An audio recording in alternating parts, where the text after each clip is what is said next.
Plus, Barack Obama and Donald Trump, are they now besties? Well, we've got the footage, and it's very, very interesting.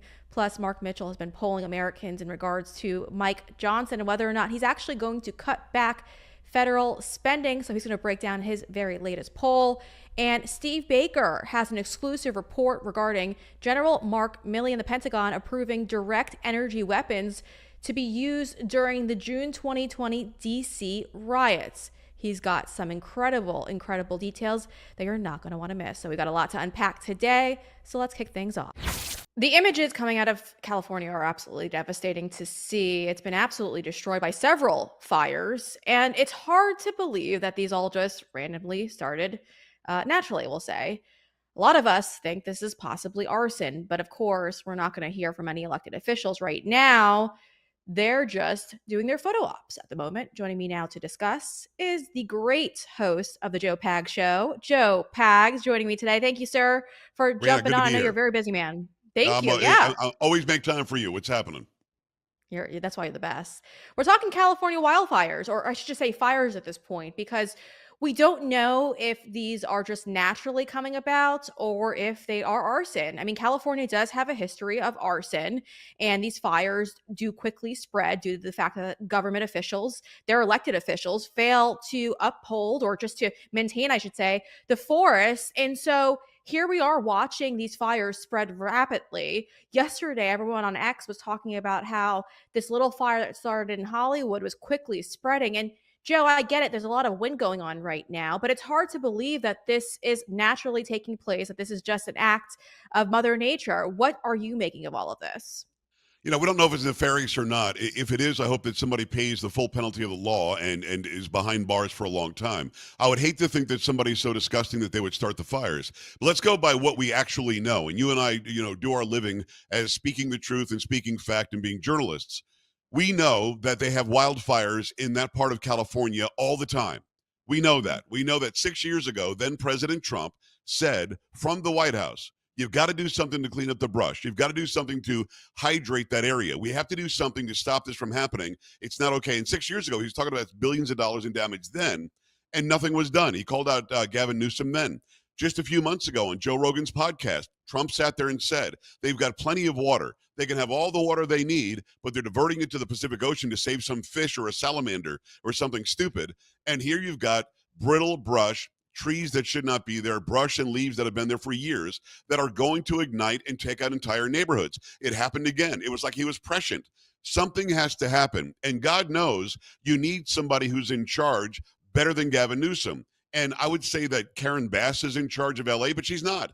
She was busy in Ghana, yes, in Africa, studying or attending some inauguration of somebody you and I didn't know was elected. So I'm not sure what's going on, whether this was set on purpose. If it was, it's disgusting. They should pay the full penalty of law and spend the rest of their lives behind bars. But we know that this happens there. And at some point, the people of California and Los Angeles in that area have to be smarter about who they choose to lead that area, because this is nobody's fault but their leaders. This could have been averted. It could have been a small fire, and it could have been taken care of very quickly, but it's not going to happen if they don't make some change.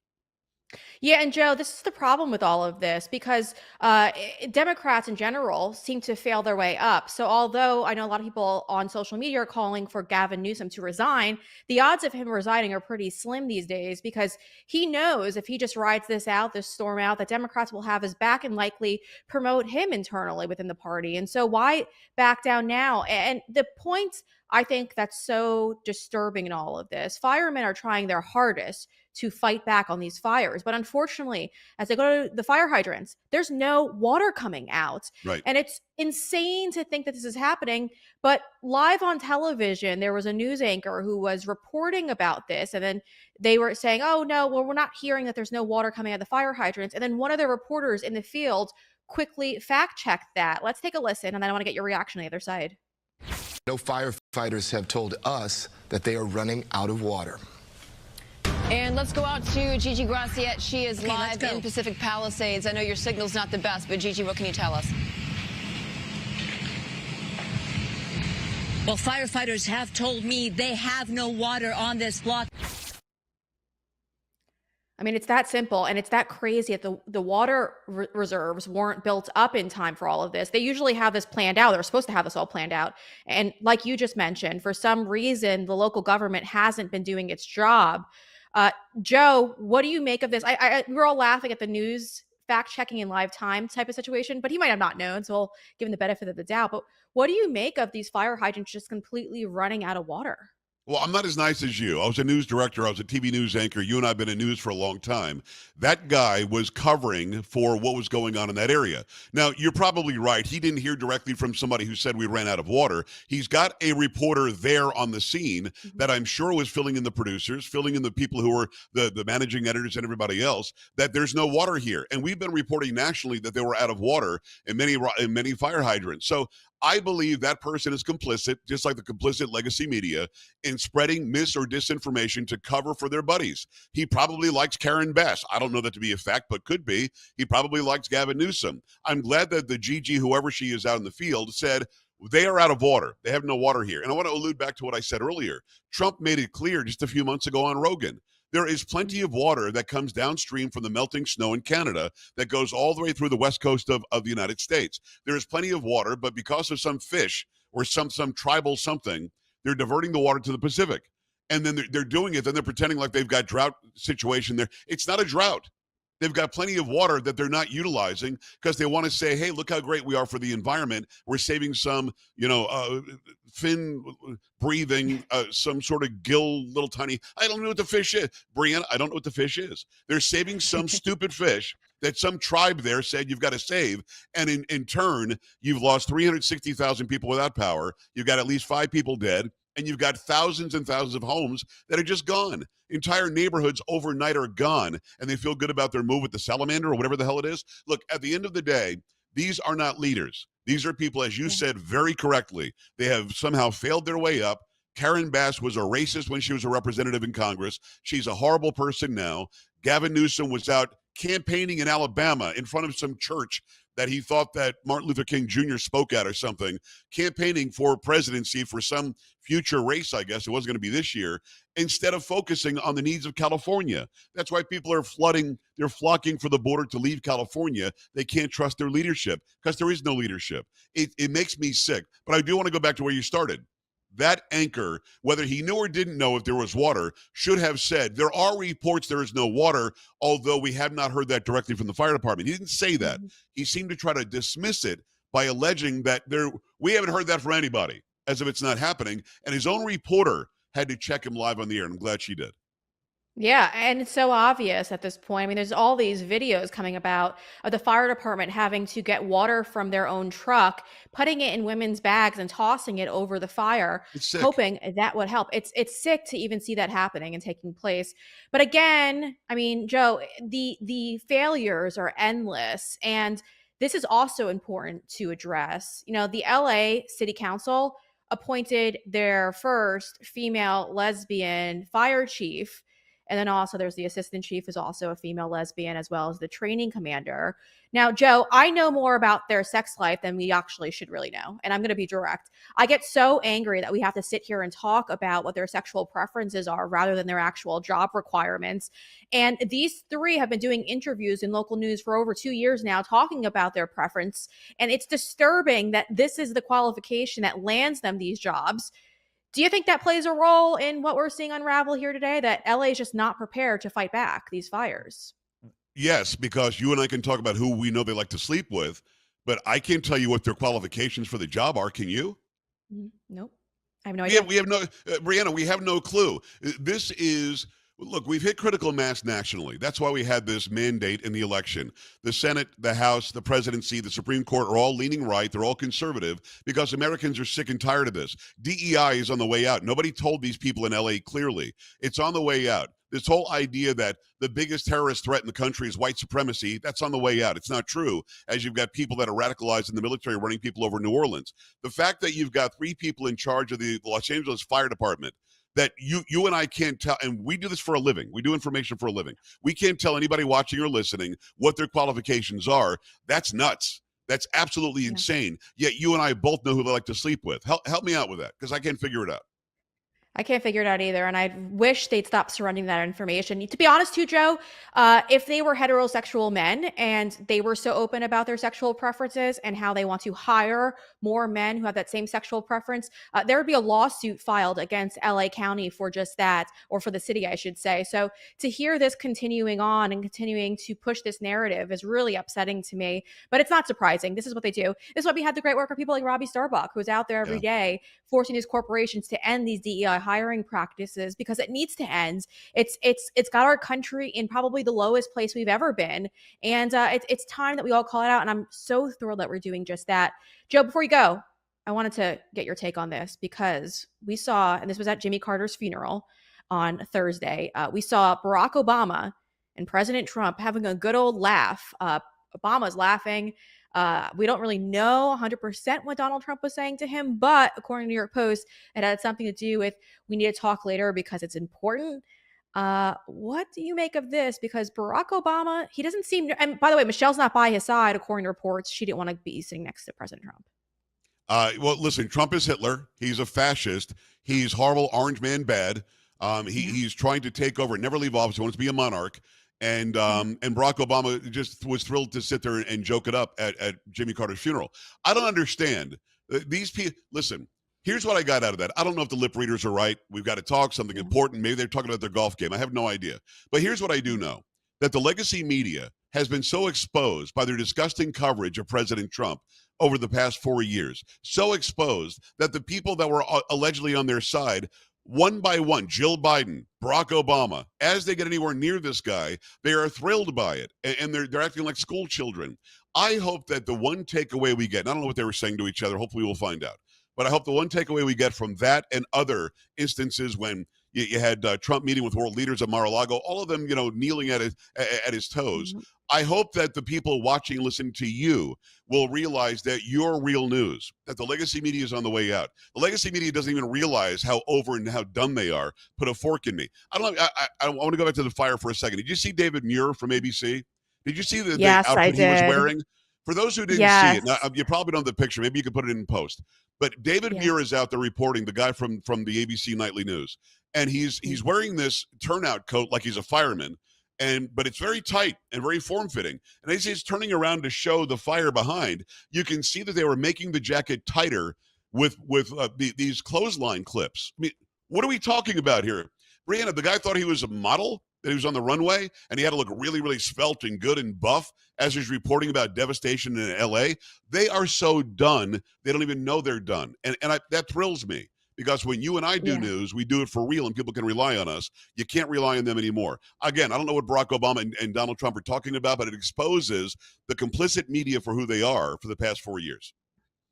Yeah, and it's only going to get worse, and I don't think they've realized it yet. I constantly am jumping in on Joy Reid's show on MSNBC, so my audience doesn't have to do so to get some sound bites going. But the language they use, they are so full of hate and rage, and it's almost as if they're trying to create an enraged base. There's that photo that you were just referring to, the clips in the back. I mean, what is that? I laugh all the time because earlier today, I actually did an interview with Father Calvin Robinson today, and I only had time to do half my hair, not the whole head of hair. So I had half of my curls done, and then the rest of it was clipped back. And I joke and said that, I was doing that too. But I'm not behind a wildfire showing you people losing their homes and trying to look cute. Right. I've covered fires. They're devastating. They're horrible. I never once thought to myself, do I look great? Am I making it happen? It's like thank God he turned sideways, because we never would have known. It's like, where did you find a form-fitting turnout coat? Because you and I have covered fires. We've covered firefighters. They're big, loose, protective gear. It's not to make you look good. Breanna, I'm telling you, they're done and they don't know it. And I'm glad, because people like you can flourish. I'm glad that they don't. I hope they never realize it. Yeah. Well, it doesn't sound like they're learning. They're not learning their lesson. I mean, remember when Anderson Cooper was there for doing that? I'm not sure what hurricane it was, but when he was intentionally gone to like the deepest part of the flooding, and his cameraman is just standing there, relaxed, chilled, nothing wrong with him. They love the drama. And I get it. As a producer, you do want the quick, punchy sound bites, but we're talking about natural disasters or just disasters in general. Yes. And so we're talking about loss of life, people losing their homes. So yeah, have some compassion and stop caring for yourself. But that's what they do, and Well, what was the it's not conversation, surprising. though? Did David Muir say, hey, this is too big? Can somebody make me look better? I mean, what's the conversation before you go live nationally on, I guess, the top-rated newscast at 6:30? I mean, what was I can't wear this. I look fat? I mean, what was Yeah, it? Because, again, you and I have done this job. We don't yeah, care. If I've got soot and smoke and my hair is falling out, doesn't matter as long as I'm covering the story. It's not about yeah. me. Yeah. Well, that's how they all are. And I joke all the time too. My producer Pete, I'm like, Pete, make me look skinny, make me look skinny. So obviously that was probably what happened with his producers. They're like, don't worry, we I brought the guess. clips for you, David. That's Joe crazy. It Pags, is. it's insane. It really is. Joe, I want to thank you for jumping on with me today. Again, to our audience, you do host a great show, the Joe Pags Show, which is available on Rumble and X, as well as a radio show too. So make sure you head on over there. Your X page is in the description of this video, and so is your Rumble. So give it a follow. Joe Pags, as always, thank you, sir. Keep up the great work. I'm not an expert on much, especially when not driving. Don't ever ask me for driving advice or I'll voluntarily tell you. My rims look like they've been chewed up and spit out. But if you're asking me about a good steak, I'm an expert on that. And what a segue this is. Head on over right now to ozarkwagyu.com. They are incredible American Wagyu products delivered to your front door. It's actually a company owned by a family in Missouri, and it's a small local farm. So they're literally delivering local to your front door anywhere in the country. They ship. Their shipping is incredible. I love it. I order regularly from them. It's ozarkwagyu.com. I love their hot dogs. Those are amazing. It's all beef, no mystery meat. They don't use mRNA jabs either. Very key point I want to highlight as well. They have a great sirloin. So many great cuts of meat that you're going to want to try right now. When you head over to ozarkwagyu.com, you get a discount on top of some of those sale prices. Use that promo code BRE, that's promo code BRE to save. You're not gonna regret it. I can promise you that much. I sent this over to my producer for Christmas and he told me it was amazing. So again, folks, it's ozarkwagyu.com. And if you're looking to save extra cash, which we all are these days, make sure you use that promo code BRE, that's promo code BRE. That will lock in some additional savings. And again, there's no mRNA vaccines used on their cattle. Again, folks, ozarkwagyu.com, promo code BRE. Well, there's a new report that just came out in the Blaze, and it's an exclusive that you're going to want to read. It's about Gen.Mark Milley and the Pentagon approving direct energy weapons during those June 2020 DC riots. Now, it's a very, very interesting report, given the fact that we're just learning this now. So joining me to detail what he's learning is the great reporter over at The Blaze.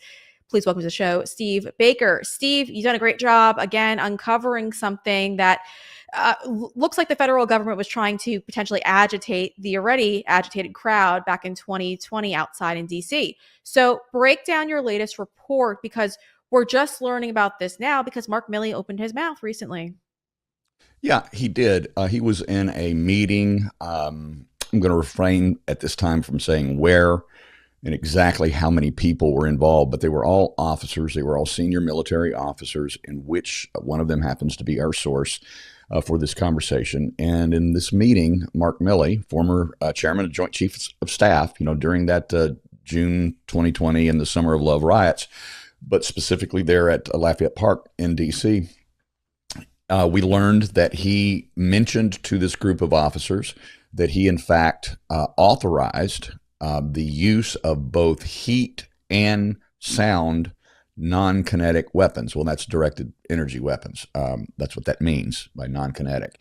In other words, there's no entry wound, there's no exit wound, there's no hitting somebody over the head with a baton or hitting them with a less than lethal dose of a bear spray or some other sort of, a chemical deterrent or tear gas or rubber bullets. That's what a non-kinetic thing is a directed energy weapon. Now, we don't have verifiable proof from the video that we have poured through of that incident that the DOD elements of the crowd that were in the crowd that day and from down here at Fort Bragg, Fort Liberty. They changed the name. It'll always be Fort Bragg for those of us that live in North Carolina.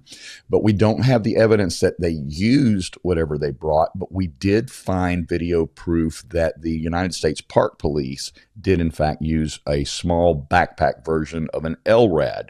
That's a long-range audio device. It comes from the same technology that was developed by the military for these crowd control, riot control, frontline battle type devices.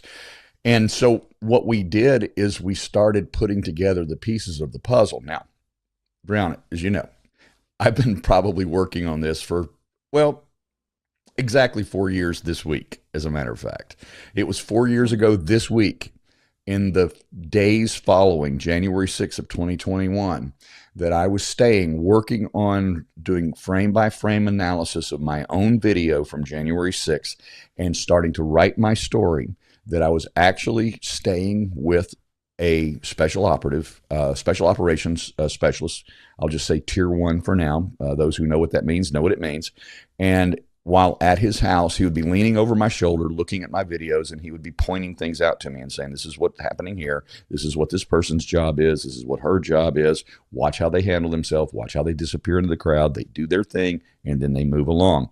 And he started explaining to me that this is the kind of activities, the kind of actions that they take in overseas operations in hotspots around the world, color revolution operations. Our special forces are expert at starting riots. Well, look, a year ago this week, my mind went, and I started looking into all of these things. And one of the things that I stumbled upon was the fact that we have much more advanced directed energy weapons than just these small LRADs that we showed in the first article.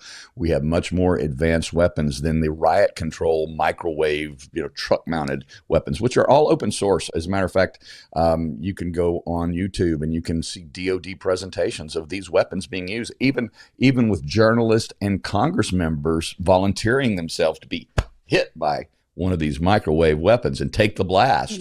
They can see and feel how it's all open source. This is not science fiction. It's not UFO. It's not Alex Jones tinfoil hat crap. This is real stuff. And this is what we're endeavoring to do, Joe Hanneman and myself, is to dig and base everything on the science that we know. Not only the open source science, but also what we're hearing from our DoD and intelligence community sources right now. Yeah, and I think this is really interesting. I want to talk more about what specifically this does when they use these types of weapons. I'm assuming it agitates the crowd, but do you think it maybe provoked them to become more violent and more aggressive towards law enforcement? Well, in fact, there are types of these weapons that do exactly that thing. Now, from the Department of Interior IG report that we reference in this particular article, we talk about how they even talked about how some of the rioters ran away confused at the use of these LRAD devices. And then we also kind of hint towards the use of these, or the other class of these weapons that everybody knows is that creates the Havana syndrome. This is something that Catherine Herridge reported on a week and a half ago. She got a CIA whistleblower to come out and talk about this. Again, this is not fantasy. This is not science fiction. This is not UFO stuff. This is all scientific. It's in the open source literature. It's available to anybody that wants to know about it. And that's kind of a second class, but there's a third class of these weapons. And these are the ones that are focused and can target individuals.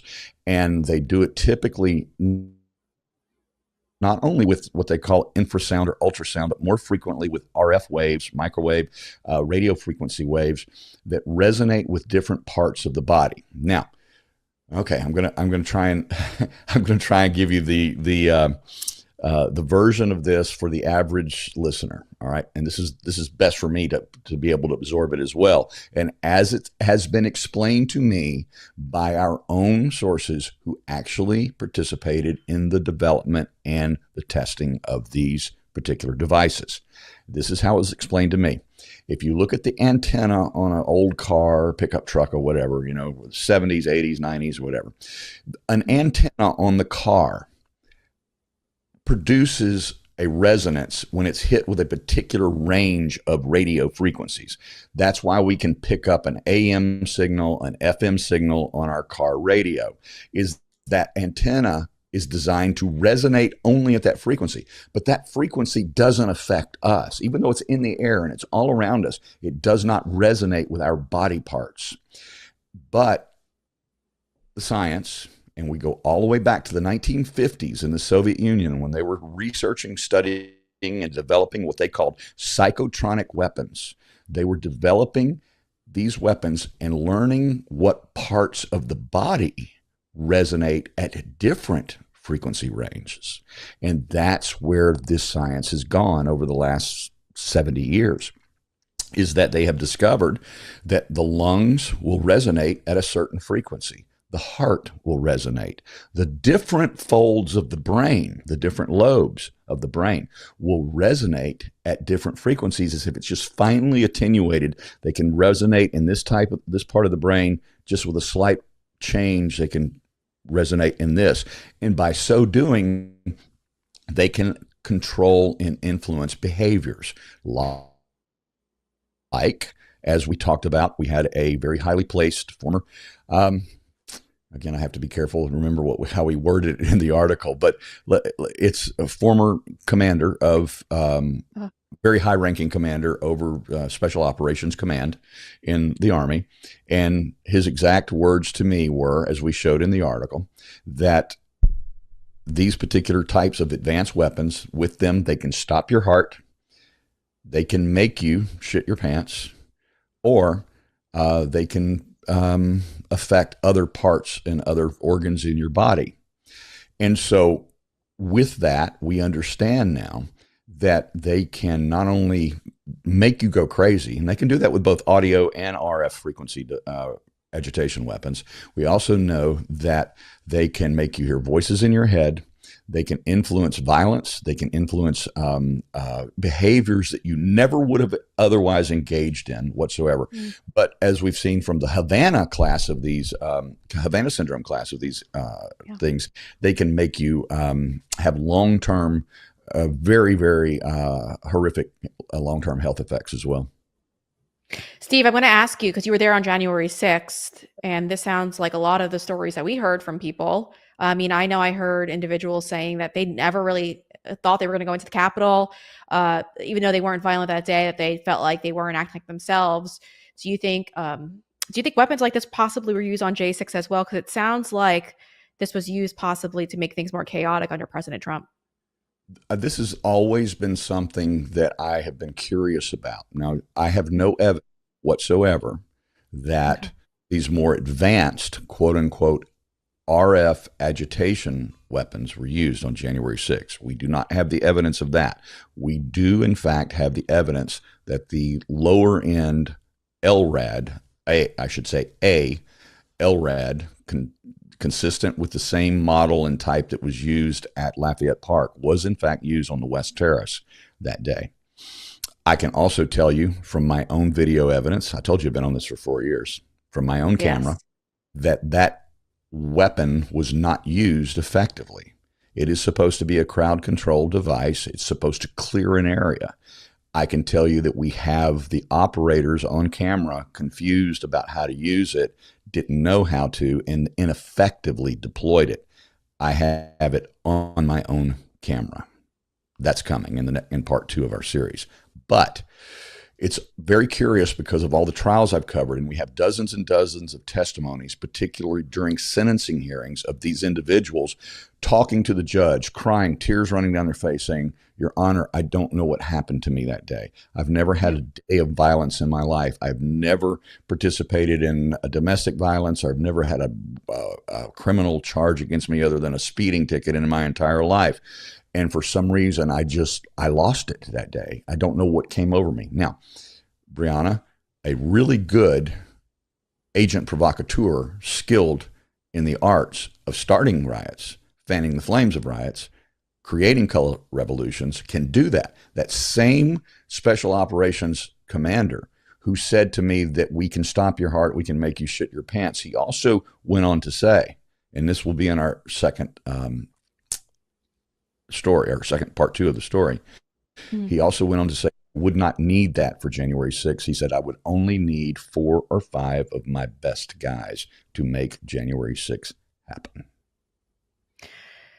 Steve, that has me on edge because Ashley Babbitt, who we know lost her life on January 6th when she was shot and killed by a Capitol police officer.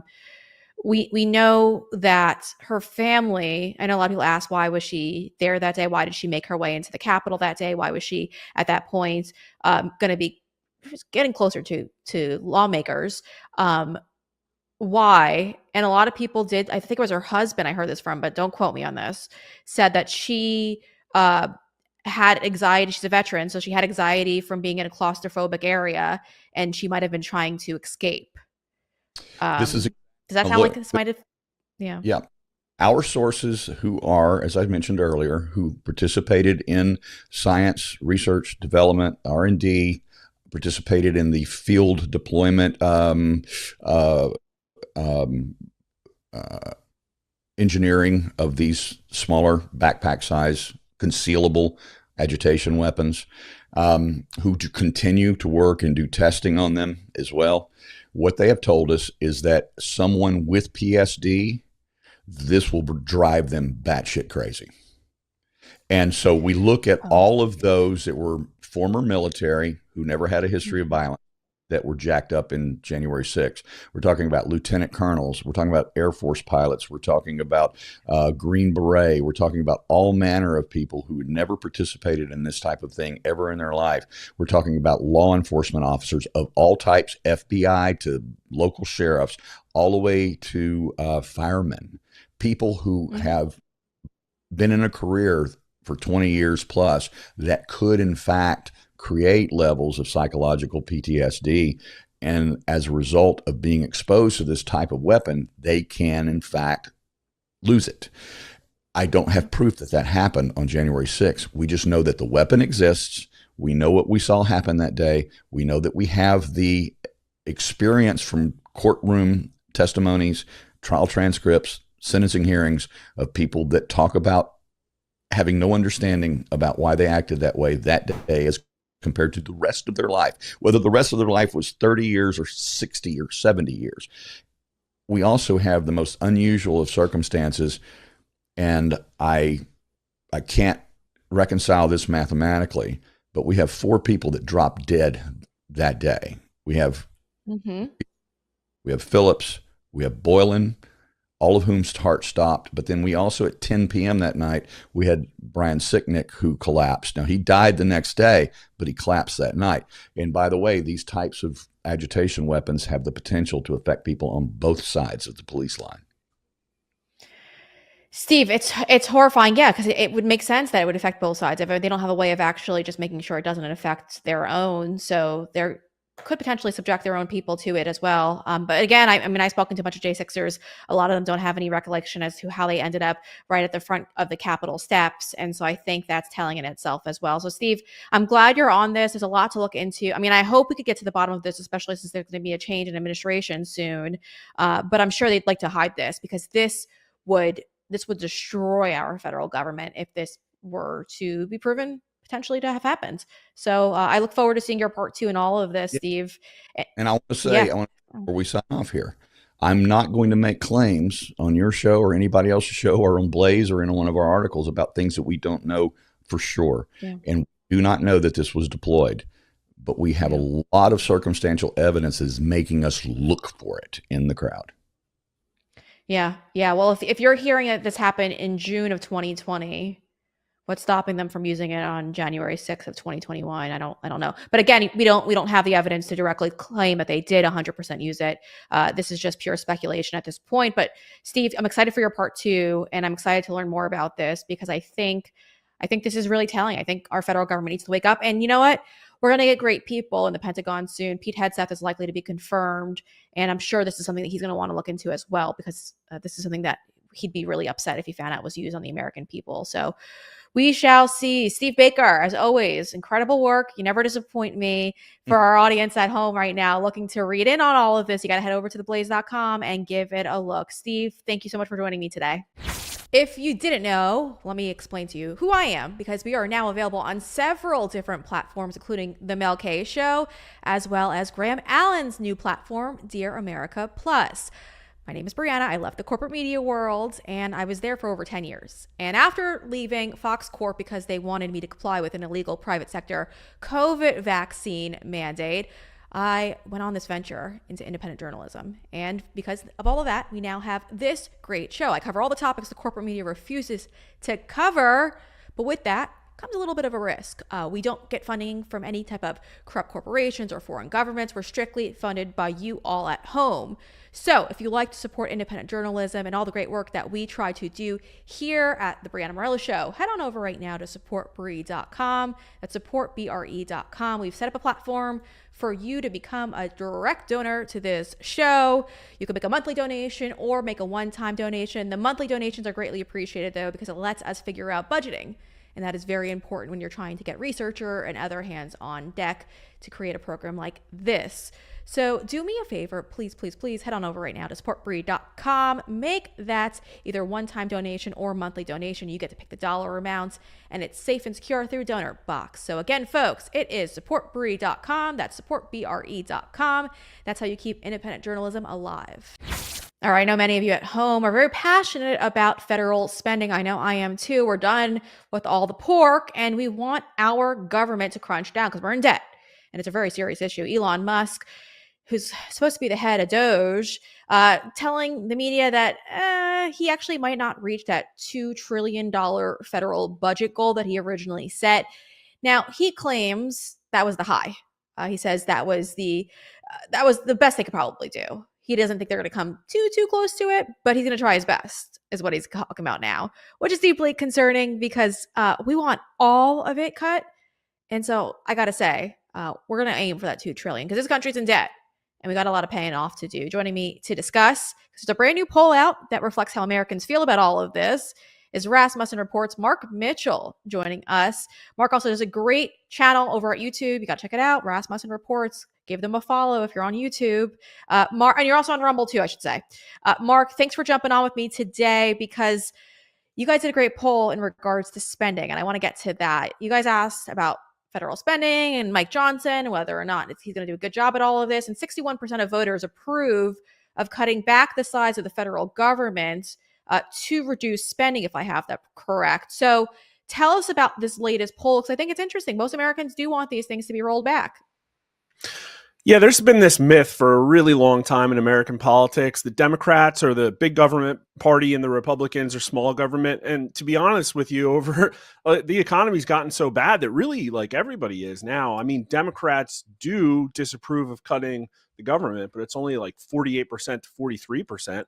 Republicans are overwhelmingly in favor of it, 82%, and even independents, 60% of independents approve of it and only 26% disapprove. So everybody's really looking around and saying, not only is my personal finances unsustainable, but the direction of the government is. And that's the theme of this. And I think voters also kind of acknowledge that it's a tough road to hoe because only 12% of voters say it's very likely that Congress is actually going to cut back the size and scope of the government. So I guess we're really going to see as Trump comes in. And quite honestly, I never personally thought Doge was the big part of this. I think restructuring the economy in a way that brings back the middle class is the biggest upside of Trump. I think we do need to grow our way out of this problem because government debt, and I love this topic because I actually got my MBA and came out of private sector. The government's been growing debt for a really long time. The problem is that starting back in the late 2000s, medium income in the country just stopped. It stagnated. So the problem is that to get back to just where we were, 12, 15 years ago, the median income in this country would have to be like 3 times bigger than it was back then. And it just hasn't kept pace. And that's because we're in a populist uprising because there's been unparalleled wealth inequality over the last, 10, 20 years. Ain't Republican, ain't Democrat. It's the uniparty kleptocracy, and that's why people approve of cutting the government. Like, what else can they do? They're saying no mas. It's too much. Yeah, yeah, and 44% consider it likely that the Congress will actually cut the size of the government. So I don't know. That sounds like they're not very optimistic at any of these fronts. I think it's interesting though, Mark, because again, I mean, a lot of people were on board with Doge, and I don't know. Do you think that they sound confident that both, like you just said, because he's brought on some great people, like Peter Navarro is bringing back too, I must note. So he's bringing on good people who will help him build a stronger economy. But do you think with all of those elements that the American people are going to be very confident that he can get the job done? Uh, Very hard to put your finger Mm. exactly on what question to ask to capture the sentiment on Yeah. this. And the one that pops into my mind is the question that we asked back in the fall, which is, do you trust the federal government? And roughly a quarter to 30% say yes. Everybody else says basically no. So that's who the real referendum was against, is the federal government. And this says, okay, well, people aren't too confident that Congress will actually be able to cut back the size and scope of the government. 12% very likely, 32% somewhat, but a plurality say not likely, 49%.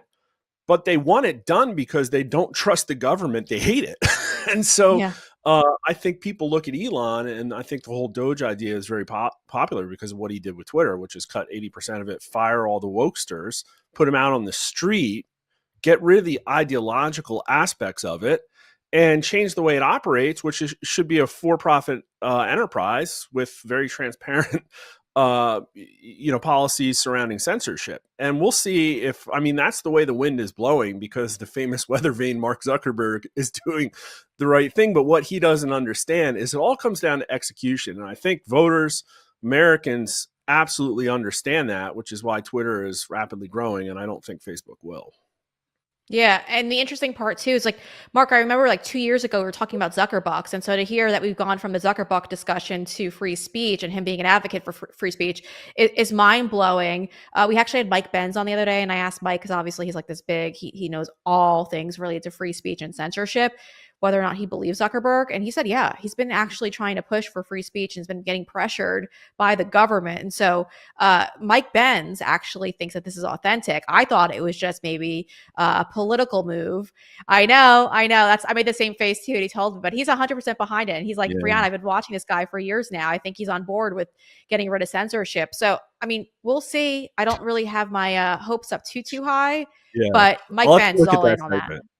Yeah, that's the worst Mike Benz take I ever heard, but maybe he's right. I don't know. Like, I love him. I think he's right. Apparently now, Yeah. only 99.9% of the time. Rasmussen Reports still has a shadow ban, and people say no, like nobody goes to Facebook anymore. And yeah, we've been putting out posts for 3 or 4 years now, solid, 1 to 2 a day, and we haven't picked up any followers. And it kind of coincides with around the time we started talking about election integrity and COVID vaccine safety. So I definitely think there's still stuff going on. But looking at what he said, I mean, he says, okay, we're going to use a community notes system instead of fact checkers. Well, fact checkers or community notes could both be effective or not effective if you have it set up where it can be gamed just like every other system has been, like the Reddit moderators, like the Wikipedia moderators. And also he says, oh, we're going to move the team from California to Austin. Well, what if you move it from a deep red part of California to like exactly Austin, like the heart of lefty Texas? Like, it is possible to screw that up. And I don't know. I guess we'll see. So many people use Facebook. It probably is much more influential than we give it credit for. So I know. I'm yeah, not color on it. me I'm done. skeptical. Yeah, well, you're not alone. You're not alone. And I, at this point, want to nuke my Instagram as well. Everything I post, Mark, gets flagged for election fraud or and it's not. I'm not even talking about anything related to the election. So I'm just over it altogether. But I wanted to ask you another question, because I just had Joe Pags on the program, and with Joe, we were talking about the California fires that are going on right now, and it's interesting because you guys over at Rasmussen Reports did a poll back in 2020 about whether or not Americans believe this is all related to climate change. I think that's really important because we're seeing those in the left try to pretend like it is climate change that's related to all these wildfires, but are Americans really buying it? Well, this is one of the big ones I'm watching because I think the Overton window is going to shift on this, and it hasn't yet. So these numbers are from 2020, but a heck of a lot has happened since then. A lot of trust has been lost in institutions. People didn't even really know what was going on with COVID when we asked these questions. But at the time, 41% said that the most likely reason for the wildfires in California is climate change. 54% said a variety of other natural and human factors. And for Democrats, it was 64% who said climate change. But what it's turning into, it's like morphing into this blanket excuse for Democrat failures.